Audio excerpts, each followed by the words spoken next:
बाबूजी, रोटी बना दी है, खा लीजिएगा, मैं खेत पर जा रही हूँ। तभी खटिये पर से बूढ़ा रामा खांसते हुए बोला,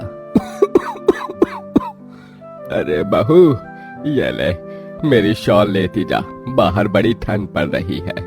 नहीं बाबूजी, इसकी जरूरत आपको ज्यादा है, क्योंकि घर में ओढ़ने को एक भी कंबल नहीं।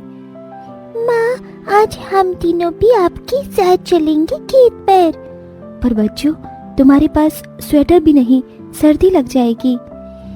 माँ, जल्दी तो आपको गुलिया दीदी और तानी दीदी को भी लगेगी।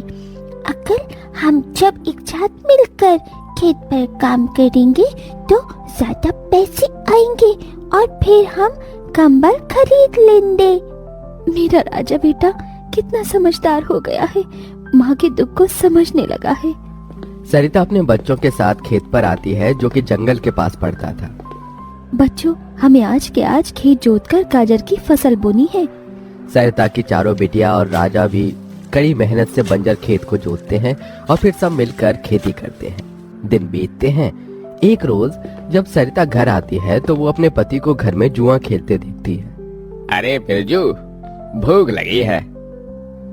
ये ले, दारू 2 घूंट मार ले। अरे खाली दारू, इसके साथ कुछ चखना मिल जाता तो मजा आ जाता। अरे देख बिरजू, तेरी लुगाई आ गई। बिरजू को घर में जुआ खेलते देखकर सरिता बौखला कर बोली, अजी, तुमको शर्म नहीं आती? घर में जुआ खेलते और दारूबाजी करते? तो फिर बोली, अरे जानती नहीं, पति परमेश्वर होता है और पत्नी की जगह पति के पैरों में होती है। चल जल्दी से मेरे लिए अंडा ऑमलेट बना और गरम रोटी भी। तुम्हें अब मुफ्त का खिलाने को राशन नहीं मेरे पास। 6 बच्चे हो गए हैं, जानती भी हो इन सब का पेट कितनी मुश्किल से पाल रही हूँ मैं। तुम्हें तो जिम्मेदारी से मतलब ही नहीं। घर में बूढ़ा बीमार पिता है, तुम तो कमाने गए थे ना, फिर क्या हुआ? आते ही पैसे मांगने लगी। पति ने खाया पिया कि नहीं, ये तेरा बाप पूछेगा। नशे में तो बिरजू सरिता से अकड़ते हुए अपनी चमड़े की चप्पल निकालकर उसे बहुत पीटता है। ये ले, और लड़ाई जबान, मैं कमाता नहीं तो क्या इस घर में मेरी इज्जत नहीं होगी? ये ले। बचाओ, ओह बचाओ, माँ को मत मारो पिताजी। तभी लड़खड़ाते हुए बिछौने से उठकर बूढ़ा रामा कहता है, अरे निकम्मे, छोड़ दे बहू को, निकल जा इस घर से तू, और फिर कभी शक्ल मत दिखाना। अरे ये मेरा घर है, मैंने बनाया है इसे। बिरजू चला जाता है। तभी रामा रोते हुए बोलता है, अरे जाने कैसे उड़ाऊं बेटे को जन्म दे दिया है मैंने। मेरे हाथों भारी गलती हो गई जो इसे तेरी शादी कराई। बहू माफ कर दे मुझे। पर उस 5 बेटियों की गरीब माँ का दुख इतना ही नहीं था कि एकदम से जोरदार तूफान उठा और झोपड़ी की छत हवा के झोंके से उखड़ कर गिर गई। हे भगवान, इतना भयंकर तूफान! तानी, गुड़िया, अंजू, तुम तीनों सोनी, राजा और मुनिया को लेके बाहर निकलो, मैं दादाजी को लेकर आती हूँ। उठिए बाबूजी। नहीं बहू, तू जा, मेरा समय आ गया है। तुझे उन 5 बच्चियों की सौगंध, तेरे बाद उन्हें देखने वाला कोई नहीं। जा बहू, जा। सरिता के बाहर निकलते ही पूरी झोपड़ी गिर जाती है। सरिता छाती पीट पीट कर रोने लगती है। बाबूजी। अरे कैसा निर्दयी है रे तू ऊपर वाले। क्या मिला आखिर, क्या मिला तुझे मेरा घर उजाड़ कर? तू खुद तो अपने घर में सो रहा है और मेरी 5 बेटियों को बेघर कर दिया। जवाब दे, तू बोलता क्यों नहीं? सरिता को टूट कर रोता देखकर उसकी 5 बेटी भी बिलख बिलख कर रोती है। चुप हो जाओ माँ, रो मत। माँ, मुझे जल्दी ठंड लगती है। हे भगवान, इतनी बर्फ गिर रही है, मुझे इस ठंड से अपने बच्चों को बचाना होगा। सरिता सबका दरवाजा खटखटाती है, मगर कोई भी मुसीबत में उसकी मदद नहीं करता। हार कर वो अपने जंगल वाले गाजर के खेत में आ जाती है और सब रात भर ठंड से कांपते ठिठुरते हुए बीतती है। माँ, बहुत भूख लगी है। हाँ माँ, मुझे भी भूख लगी है। तभी सरिता की सबसे बड़ी बेटी तानी खेत में देखती है जहाँ लाल लाल गाजर उगे थे। देखो माँ, हमारे खेत में तो गाजर तैयार हो गए हैं। फिर तानी अपने सभी भाई बहनों को गाजर तोड़ कर देती है। ये लो मेरी बहनों, गाजर खा लो। अपनी बेटियों को ठंड में ऐसे देख उस गरीब माँ का मन अपार दुख से भर जाता है। अपनी इस गरीब लाचार माँ को माफ कर देना बच्चों, तुम्हें ये ठंड भोगना पड़ रहा है। तभी एकदम से दिन का माहौल रात सा हो जाता है और तेजी से बर्फ गिरने लगती है। बाप रे बाप, एकदम से इतनी ठंड, ऐसे तो बिना घर के हम बच नहीं पाएंगे। तभी सरिता अपना आंचल उन पर उड़ाती है, मगर बच्चे थरथरा उठते हैं कि एकदम से गुड़िया कहती है, माँ, तानी दीदी, हम अपना घर बना सकते हैं।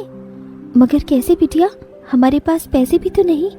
माँ देखो, हमारे खेत में कितने सारे गाजर उगे हैं, हम इसी से अपना घर तैयार करेंगे, पर हम सबको साथ मिलकर मदद करनी होगी। राजा बेटा, जब तक कि हम गाजर घर तैयार नहीं कर लेते, तुझे अपनी छोटी बहनों का ख्याल रखना होगा। रखेगा ना? हाँ माँ, रखूंगा। सरिता आग जलाकर अपने दोनों सबसे छोटे बच्चों को उसके पास बिठा देती है और खुद अपनी चारों बेटियों के साथ उस भयंकर ठंड में गाजर घर बनाने लगती है। अंजू, सोनी, गुड़िया, तुम दोनों मुझे और तानी दीदी को गाजर तोड़ तोड़ कर दो, हम घर बनाते हैं। ठीक है माँ। गरीब माँ बेटियां मिलकर गाजर घर बनाती हैं, मगर घर एकदम से ढह जाता है, जिससे सरिता दुखी हो जाती है। कितनी मेहनत से ये गाजर घर बनाया था हमने, मगर सारी मेहनत बेकार चली गई। तभी चारों बेटियां रोते हुए गाकर अपनी माँ को हिम्मत देती हैं। जिंदगी की यही रीत है, हार के बाद ही जीत है। थोड़े आंसू है, थोड़ी हंसी, आज गम है तो कल है खुशी। जिंदगी की यही रीत है, हार के बाद ही जीत है। मेरे बच्चियों। रोते हुए सरिता अपनी बेटी को गले से लगा लेती है। वो फिर कोशिश करते हैं, कई बार उनका गाजर घर बिगड़ता है। तभी गुड़िया कहती है, माँ, अगर हम अपना गाजर घर मजबूत बनाने के लिए पहले लकड़ी फट्टे से ढांचा बना लें, तो फिर हमारा गाजर घर नहीं गिरेगा।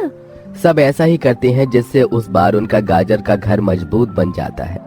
सरिता अपनी पांचों बेटियों और बेटे के साथ घर के अंदर आती है। तब जाकर उनके शरीर को गर्माहट महसूस होती है।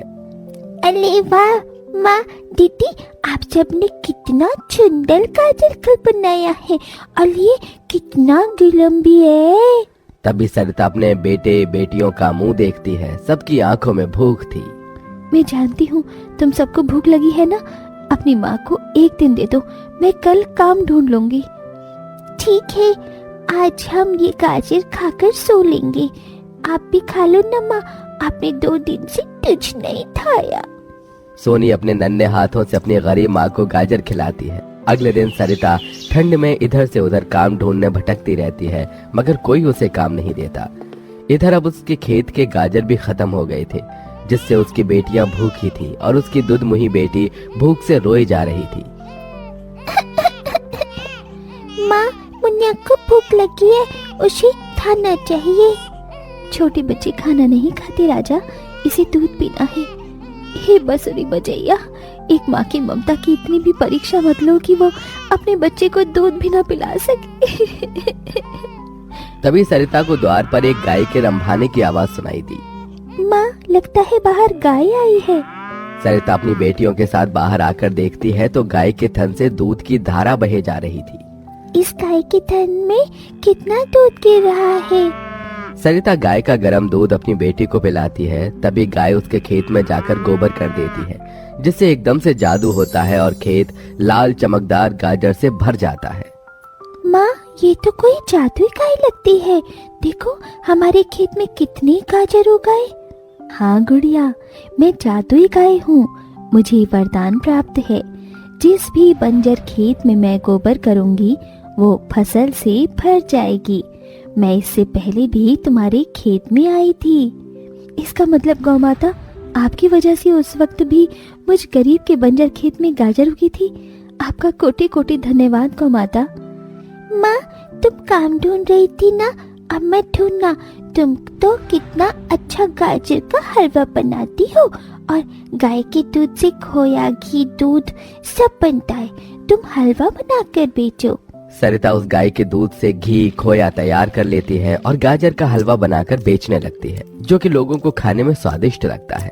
उसकी अच्छी कमाई होती है, जिससे उसकी आर्थिक स्थिति ठीक हो जाती है और वो गाय उसके गाजर घर के बाहर बंधी खेत के गाजर और घर दोनों की पहरेदारी दिया करती।